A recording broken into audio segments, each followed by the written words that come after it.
Day, and the great Chuck Norris. We're also going to get into the satanic must-see movie list. The Church of Satan, Anton LaVey's Church of Satan, has put out a list of movies they recommend you see if you're interested in being a Satanist. What could be on such a list? Surprising stuff. One such surprise may or may not involve a starring character whose name rhymes with Schmicky Schmaus that happens to be a rodent of some notoriety. We'll get to all that shortly. Right now, though, let's pick up the news where we left off. Funkhauser, what's going on in the world? Well, where were we? Okay. The Toy Hall of Fame announced this year's inductees: the Rubik's Cube, Green Army Men, and Bubbles. Well, it's never happened to me, but I would imagine most of my friends that have had a lap dance from Bubbles at the Peppermint Rhino would say, worth every penny. Go on. Bubbles is usually the large version of... and if there's someone who would know. Yeah. Legal government name there. Apple announced that they're gonna make the iPhone available in Iran. Yeah. I wonder if they're gonna try and I wonder if it comes preloaded with a I Heart Death to America app. Think they're gonna make Siri wear a burqa? I wonder if it's subjugating women in the right way. I wonder if Siri won't be allowed to answer certain questions because that's clearly not her place. Like if you're trying to get driving directions, it would be, well, that would involve the mental image of a woman behind the wheel of a car, and that can't happen. Go on. A new study shows the poor air quality in most gyms could be ruining your workout. Yeah, which, once again, makes me glad about adhering to my lifelong policy of never exercising at all, ever. Also ruining your workout. The sleazy trainer who's always strutting around in a tank top, staring in the mirror and shamelessly hitting on chicks in yoga pants. We hate him because we wish he could be him. We could be him. Go on. Walmart's in the news. Walmart is now offering free shipping on its hottest selling items. Yeah. So, excellent news if you want to save postage on Crocs, guns, and Twinkies. You're all good. Go on. The McRib returns to many McDonald's stores this week. Yeah. McDonald's customers jump for joy. Well, okay. Sort of. They tried to. It was a close approximation of getting your feet to leave the ground, but it's hard when you're about to lose one of them to type 2 diabetes. Here's the thing, though. The McRib is not... The McRib isn't in every single store. It's like the McRib is only back regionally. Like, it's part of McDonald's new marketing plan. McSegregation. But apparently people are making like McRib pilgrimages, like traveling to eat the McRib. And I say unto thee, you're an idiot if that's you. If you are using money to put gas in your car to travel places, to eat a McRib. Yeah. I want you to... the McRib pilgrimage. There are people in this country willing to spend money on gasoline to get in their car and travel long distances for a McRib. That may or may not be the most difficult thing, the most difficult part of American culture to explain to a Sudanese refugee, and an interesting insight into exactly why the terrorists hate us. But whatever. What's McNext, Funkhauser? Have you ever had one of those McRibs, by the way? You know, I did once just to see what all the effing fuss was all about, and I saw the McRib was back, and I decided to forego my dollar menu McDouble. That was my thing. Like, when I first started in radio, for about a year, I lived on McDoubles. You know, it's like 2 beef patties, 2 pieces of cheese for $1. And that was about all I could afford. Now I could maybe get myself a Big Mac. But it's just like now, you know, started radio, early 20s. Now in early 30s, it's like that Kevin James thing. He used to be able to eat 3 Big Macs and finish out the day like a hummingbird. Now I'm in my 30s. I have one of those things, and I feel like a bear that got hit with a sedative dart. Like I just can't. I can't eat one of those and go about my day. But I did once have a McRib, And yeah, I asked like the woman behind the counter. I didn't like the McRib that much when I had it, but I asked the woman behind the counter, I was like, you got the McRib? She was like, yeah. I was like, how is that? Is it really everything that it's made out to be? She's like, honestly? I was like, yeah. She's like, it's all right. It does have this sauce on it that voluptuates the flavor. And I was like, voluptuates the flavor? And she was like, yeah, voluptuates the flavor. Cracker, do you want one or not? And I was like, yeah, I'll try one. So the McRib, not so much, but the expression voluptuates the flavor is one of the single greatest things to come into my life. So for that, I thank the McRib. What about you? You had them? Not yet. But Really? there will come a day when the McRib and I cross paths, and there will only be one victor. You should try it sometime. Probably the McRib. Yeah. I've seen a lot of videos how they make them. Those are frightening. Oh, yeah, the ones where it's just like, here's our organic, cruelty-free, raised in a... like, here's a pig. This is the happiest pig of all time.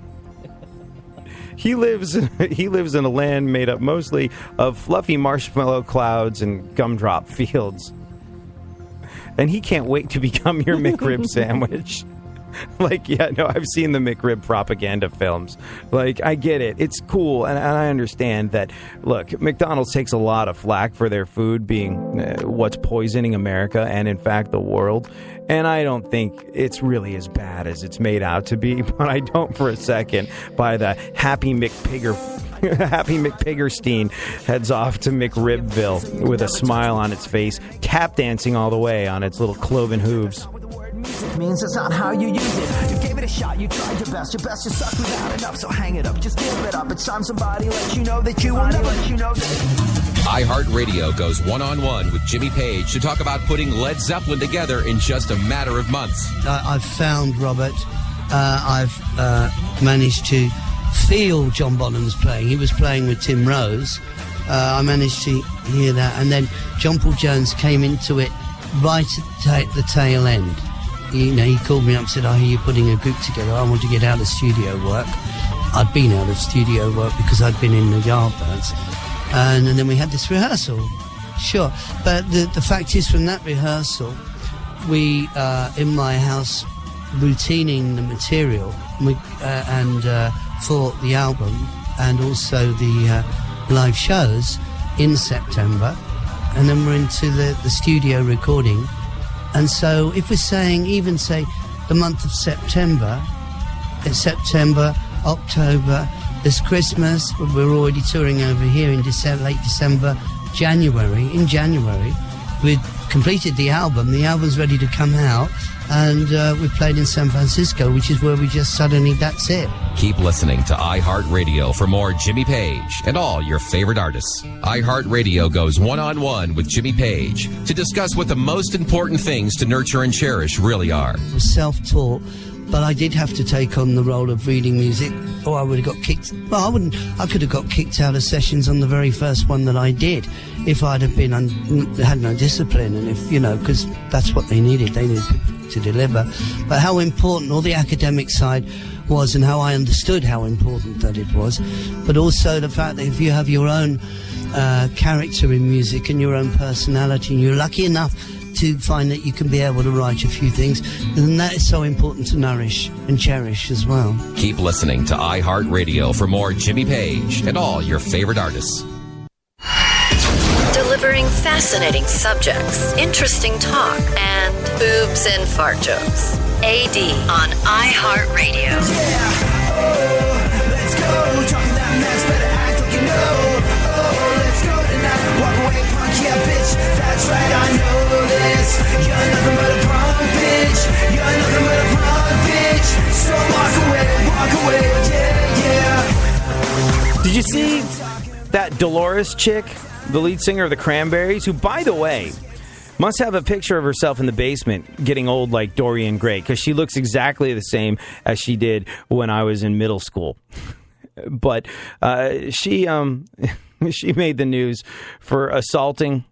She assaulted a flight attendant and a cop.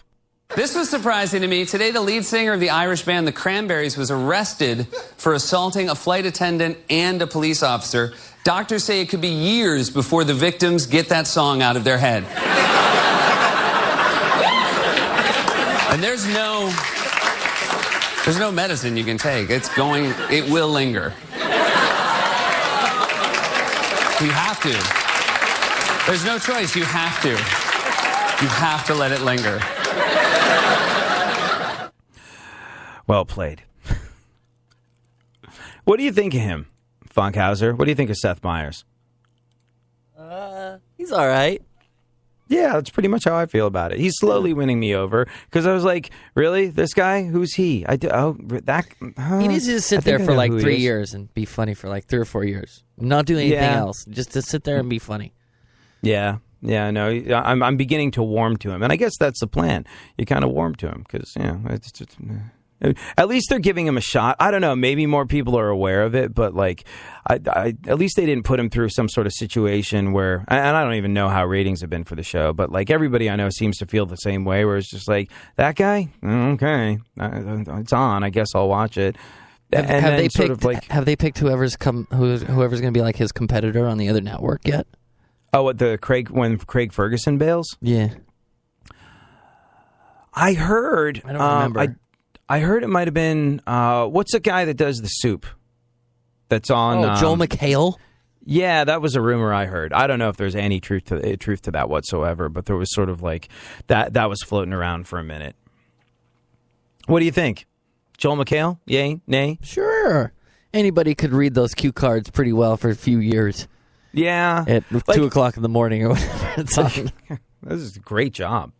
Low expectations, a decent paycheck, and like you work. What people don't realize is they work during the day. Like they shoot that stuff. It's not a live show, and sometimes they'll do like 3 or 4. It's funny. Like Craig Ferguson had, I can't remember who the musical guest was, but he had some musical guest on the Late Show, like or is it the Late Show? What the hell is it? What is it?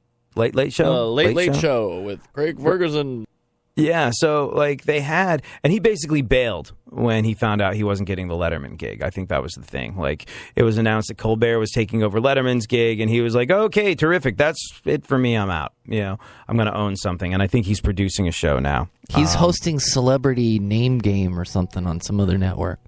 Yeah, and I think he's producing it. Like, I think he gets a piece of the action where he, participates on the back end as opposed to just collecting a paycheck. And I'm sure there's much better money in it. But yeah, essentially the moment that they announced that he was not going to be getting the Letterman gig, you saw a Craig Ferguson-shaped hole in the studio door. And he was like, I am out of here. And I hear he's, like, so checked out where he's just like, musical guests will play, and he'll be like, all right, good luck, and go home. Like, he doesn't stick around for the extra 5 minutes to watch a band play. He's just like, time to make tracks. They didn't give me Letterman's gig. Cheery, bye. But yeah, no, I heard Joel McHale might be getting it. Joel McHale is hilarious. Like, when I've seen The Soup, he's really funny on that. Do you like that show? Yeah. It's a good one. I think he's really funny on that. And do you like him on Community? Nah, I don't like Community. Could never get into it. Lots of people love it. I'm not one of them, and maybe I need to give it another chance because I wasn't one of them either, really. Yeah, and I couldn't get into Parks and Recreation, and then somebody made me go back and watch it again, and it's just one of the greatest things I've ever seen. So I'm wondering if maybe Community will do that to me. But Joel McHale, like, hilarious on The Soup. I think when he's got The Soup writers writing for him, because whenever I see him on a talk show or something like that. Doesn't do it for me. I mean, comedy is a very subjective thing, but I just So, but yeah, he's really good at standing in front of a green screen and reading off of a teleprompter. I think that's good. Why do they still use cue cards? Like, they still use cue cards for some of those things as opposed to one a teleprompter. Union. Oh. Really? Is that it? Because I would imagine a teleprompter operator would be, I guess, like if the cue card guy's been in forever and he's union, you can't replace him or tell him to learn how to operate a teleprompter. Is that it? Unless they have a freak out moment and tell the host to stick it, I think you're stuck with your cue card holder. Really?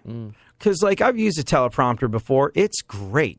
I can't imagine, like, because you can just look straight at the camera. Like, you look straight at they're amazing because they're over the camera. You sort of like the screen goes over the camera. You look directly into it, and